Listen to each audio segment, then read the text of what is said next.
How's it going? So today gonna be doing trade review, two trades taken this week. Aussie USD, Kiwi USD, win and a loss, and let's just get started. So first we're gonna start with Kiwi USD, which was the loss. And we're gonna start with why I took it. So if we look at this, if we look at the weekly, I don't need this anyway, so I'm just gonna delete it because it's gonna annoy me. So if we look at the weekly, you can see that we're either here, we're either at this 1, 2, 3, and then we broke above that 3, right? Or if you want to do it like so, if you go down to the daily, and I'll show you. If you want to do it like so, this would also make sense as well. Or maybe even you adjust it to here, right? Regardless, it's high up, right? And then if you go down to the daily, that's where it becomes that's what's most important to me.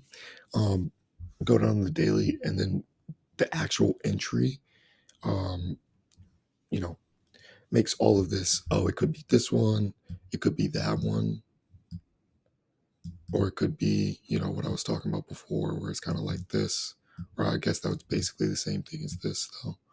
But like, basically what I'm saying is the fact that it could either be this or it could either be that isn't super important to me.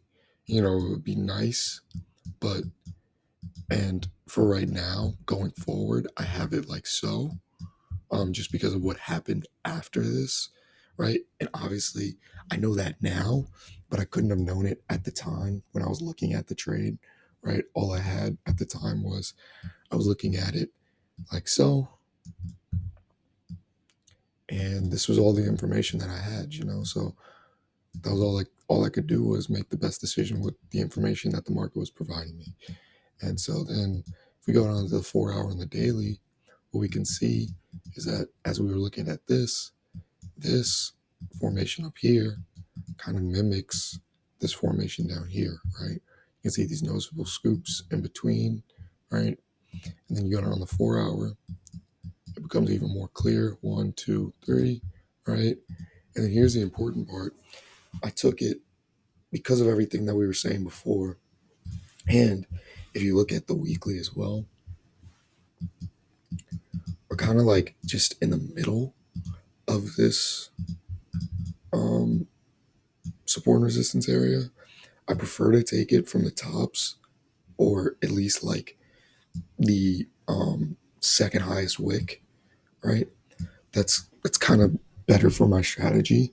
I can take it kind of just in the middle of areas or just out in the middle of space as long as the structure agrees with it. So the fact that we have a 1, 2, 3, and then we broke above, and then we're getting a 1, 2, 3 on the daily as well. So 1, 2, 3, right? And then on the 4 hour, it's clear as well. So the fact that the structure agrees with it, it's okay for me to take it. But more often than not, if it's not just like super clear, so for example, this case right here, a time when it's not super clear what the structure is, right? So the fact that I'm saying it could be this, it could be this 1, 2, 3, or it could be one, not that right there. It would be more so this, I think, is what it was. No, let's just go out to the daily, make sure it's right. Or it could be also kind of more of this 1, 2, and then now we're looking for 3. Because of that, I'm just going to wait for that push down, which is what I did, and then the tight correction. So happy that I waited for that, right? And then on top of that, if you look at the push down, it's very clear on the 1 hour, very clean, and then the correction's very clean. The only thing I really did wrong with this one was I placed the entry a little bit too tight to the correction. So if you look at the correction, where does it stop? It stops here at like 1, it stops here at like 71.81, and I placed my entry. Where did I place my entry? I think it was 82. All right, and that's like 3 pips. All right, so you would think like, oh no, that's enough, right? I usually do about 5, and I think this was a good example of why I usually do about 5 on these tight corrections. Of course, if I'm taking like a rejection, I place it like pretty much right to the body, or a little bit off of the body. If I didn't get it right on the rejection, maybe I got it on the candle after the rejection. So say for example, I was taking this one and I missed this rejection and I was taking it off of this. Maybe I put it here, or I put it a little bit on the wick. That's when I was like filtered on the 15 minute. But getting back to this, um, I usually place about 5 pips off of the rejection. And this is a good example of why I do that. Just because what happened was I placed it about here, right? And rejection stopped here, right?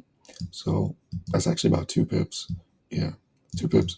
And was tagged in, probably off of the spread, um, and was just subsequently tagged right out. It was whatever. Kind of was like, damn, you know, didn't really get entered in, and if I had seen it go up without getting entered in, I would have removed the entry likely, you know.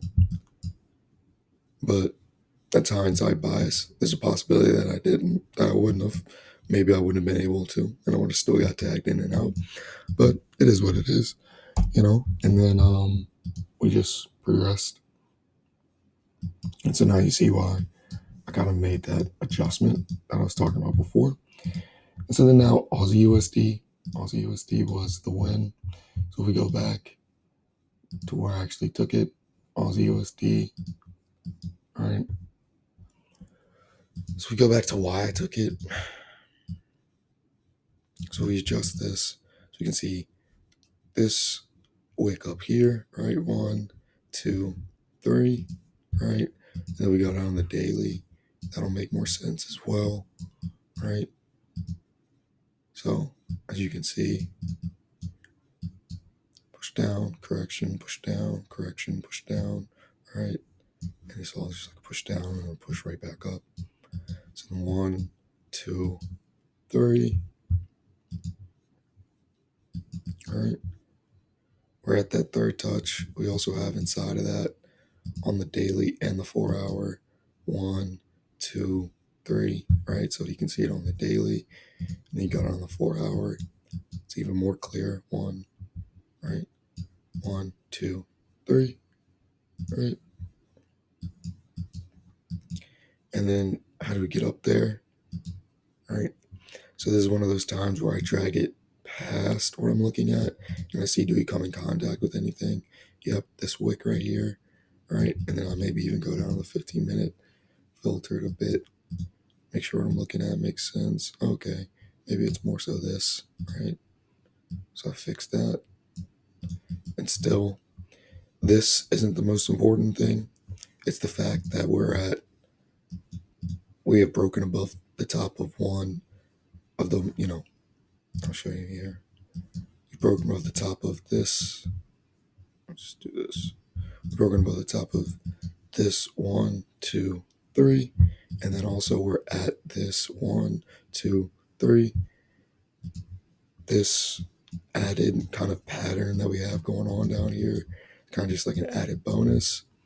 We get that rejection, in that area. This is when I'm willing to be as risky as possible with my strategy. Setups like this where I have weekly and daily structures, agreeing with each other in the same area. So then we drop down. And here I made another mistake as well. So those are a week. I took some good entries and I'm realizing there's some other things I need to work on and make sure that I have buttoned up. But here, so we got to 2.41, and usually, so just to make it simple, in this scenario, I would usually wait for us to get to 2.5 to lock in 1% of profit, right? But I do have a rule. Oftentimes, I've noticed in my back testing that pairs will spike, kind of tag in, like spike to the profit area or to that area of that 2.5 area, maybe that 1.5 area for what would be moving to break even for this type of setup for me. So it would kind of spike there. but not really close there. So I had a rule where if it spiked to like, so for in this case, if we closed at least 2.4, I could move it to 1%, except for Aussie USD and Kiwi USD. Just because, again, through my back testing, I've recognized that these pairs are very corrective moving. So they're going to have more wicks and spikes in them. So I don't want to really like pay attention to them as much. And I really want to pay more attention to like more body closes when it comes to management. So that's kind of the mistake I made here, because as you can see, we got to 2.41 and that's where we closed. And then I moved it to 1%, and then I was taken out for 1%. All right. It's not that serious, but it is something that I need to work on, because you don't want to make any mistakes. Trading is one of those things where it's like you're a human being and you're going to make mistakes, but you want to try to make as few, as few human errors as possible as you can help. You know, sometimes you can't help it, but this is one of those times where I could have just slowed down and like made sure, like, oh, okay, like what pair am I trading? Like Aussie USD. Okay, that means I need to make sure that I have, I need to make sure that on my management I do X, Y, and Z, right? And so like that's why right now my back testing, what I'm doing is one, stripping it back to the most like profitable, four most profitable pairs that I trade. So right now I trade 7. I'm gonna strip it back to 4, just to kind of get my feet under me with work. And I'm doing some other stuff too, like kind of in the background. So I kind of want to like do less, do it better type thing. And on top of that, I am back testing each pair individually to see, to get a separate strategy for each pair from the setups that I trade currently. So all the pairs that I trade now, I know that they each work with like my strategy as a whole, but I know that there's going to be certain setups within my overall strategy that work for certain pairs better than others. So I'm going to find those. I'm going to find the best pairs, like kind of on average. So like kind of like, and I'll explain how I'm going to do that in like a later video, but I'll find the best pairs on average, take those 4 pairs, and then tailor each strategy on each of those pairs to that pair, right? I mean, tailor each setup on each of those pairs to that pair, right? So let's say, for example, Aussie USD. Let's say, I don't know this for a fact right now, still doing testing on Aussie USD, but let's say, for example, it responds really well to flags. Then I would make sure that I have flags as a big part of the Aussie USD strategy if that turns out to be one of my better pairs, right? One of my 4 best pairs. So hope you enjoyed this video. Hope it provided some subsequent value to you. And please join us again next time. Thank you.